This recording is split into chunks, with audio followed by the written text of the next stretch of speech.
Madeleine died on the 3rd of May 2007, and on that same evening, Madeleine went into the ground. Stephen Birch tem 47 anos e é a figura do dia.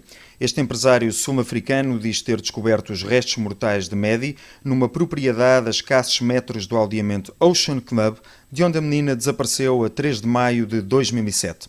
Stephen baseia a sua teoria no que diz ter sido mais de 1 ano e 3 meses de investigação.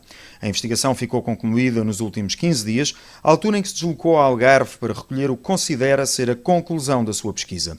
Veio com mais 2 sul-africanos e, inclusive a Madeleine, entraram numa propriedade privada, fazendo uma prospecção da área onde julgam estar o corpo de Maddie.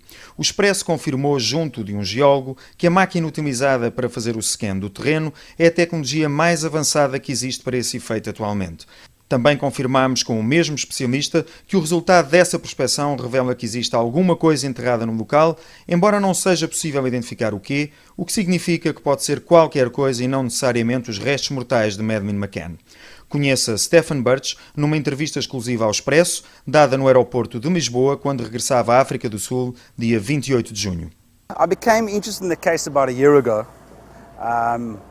and started reading about the case and realised that a tremendous effort had been put in by the Portuguese police and the British police in trying to solve the case. And it was then that I decided that I wanted to see if I could help. And I began reading all the available documentation about the case, approximately 12,000 pages. And it took me about a year at great financial and emotional cost to myself. Initially my team was 4 people, but when I came to Praia da Luz, I had to bring IT people with me who were specialized, who assisted me with regard to the technical aspect of undertaking this investigation, and also setting up all the machinery required to be able to do what we did. We brought very sophisticated machinery in. We brought a Marlow ground penetrating radar machine in, and basically the machine locates cavities in the ground where ground has been disturbed, and the machine can then show you subsurface conditions of the ground, and it was through the use of this machine that we believe that we've located the remains of Madeleine. You know, without the technology, one only has a hypothesis. One of the things that I did do was I undertook a significant amount of mapping of the area to determine the routes and distances, and I overlaid those maps in terms of activities and various things that occurred in that area, and that it certainly narrowed down the options as to where Madeleine could be buried. But at the end of the day, it was technology that confirmed my hypothesis and my suspicions. Our investigation has shown that Madeleine's remains are buried beneath a rear second driveway of the property known as Casa Leona in Praia da Luz. Well, Casa Leona is a large property, it's a large villa. And it initially, well, it has a very large driveway on the northern side of the property. But this area where Madeleine is actually buried, a new driveway, a secondary, less important driveway, was constructed over her. I personally don't believe that driveway serves any purpose. It's a small little driveway, you can hardly turn a vehicle on it, and it's covered in pebble stone. And so I believe that this second driveway on the property was constructed over her. The property is approximately 174 meters away from where Madeleine went missing, and I certainly believe that Madeleine's remains lie buried beneath that driveway. The scans from the machine presented 3 hyperbola on the scans, and they clearly show that something is buried approximately between 400 and 650 millimeters below ground level. What happens when a body decomposes is that it shrinks in size, leaving a cavity which was the original area where the body was. And it's that cavity that we are looking for when we use that type of equipment.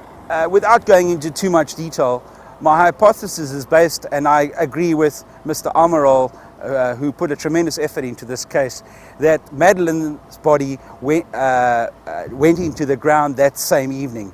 In other words, I don't believe that Madeleine's body was transported in a motor vehicle 23 days later. Madeleine died on the 3rd of May 2007, and on that same evening, Madeleine went into the ground. The investigation was made very difficult by various factors. The first factor was that the bulk of the witnesses actually left the crime scene and went back to their respective countries, being England. It makes an investigation very difficult when one has to conduct an investigation and your witnesses evaporate into thin air and go home to their countries. That's the first problem. The second problem was language. Language, the Portuguese investigators having to interview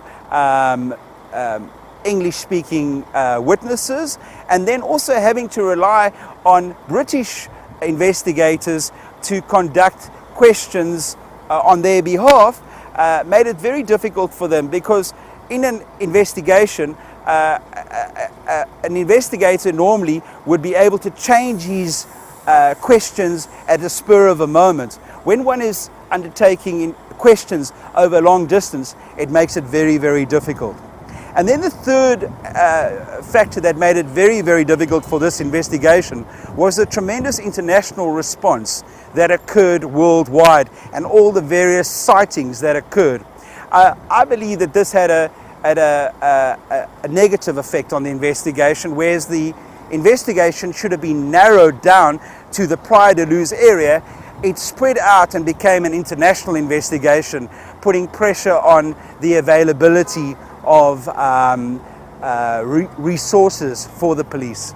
The equipment that I brought, the Maio ground penetrating radar machine, is probably one of the best machines in the world.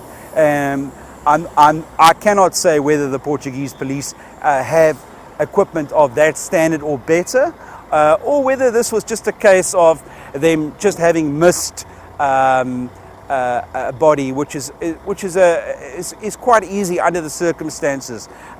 Madeleine was only 90 centimeters tall, weighed 18.5 kilograms, and if folded half, she would only be 45 centimeters, which is quite easy to miss something of that size in a large property. If they decide not to undertake the excavation, they could take legal action against me for illegally trespassing on the property, not once but 4 times. So I've decided to fly back to South Africa, release the information worldwide on the internet, and then hope and plead that the Portuguese police will immediately obtain a necessary warrant, enter the property, excavate the site, and exhume the remains. If they are successful, I will have no problem in returning back to Portugal to assist them further with their investigation. I've appointed 2 major legal firms to represent me. The first is DLA Piper in London. My attorney there is Eben Black. And then in South Africa, I've appointed DLA Cliff Decker Hofmeyer. Both firms are, and I'm represented there by Toby Jordan. Both firms are very large international legal firms, and they will both be acting and representing me in this matter. I've been working more than a year on this case. I'm exhausted, I'm tired. It has cost me a lot of money, and I'd like to see closure on this case for all parties concerned. I think I'd like to see closure on behalf of everybody. A polícia portuguesa encontra-se a analisar estes dados, como aliás garantiu ao Expresso que analisou todos os dados que lhes chegaram sobre o caso Maddie nos últimos 5 anos. Entretanto, a Scotland Yard já pediu a Stephen Birch para lhe enviar mais material no sentido de examinarem a consistência da teoria deste sul-africano. Esteja viva e cativa ou morta e enterrada, o certo é que Maddie continua a suscitar o interesse de várias pessoas à volta do mundo. O último foi precisamente Stephen Birch, que já investiu milhares de euros nesta investigação.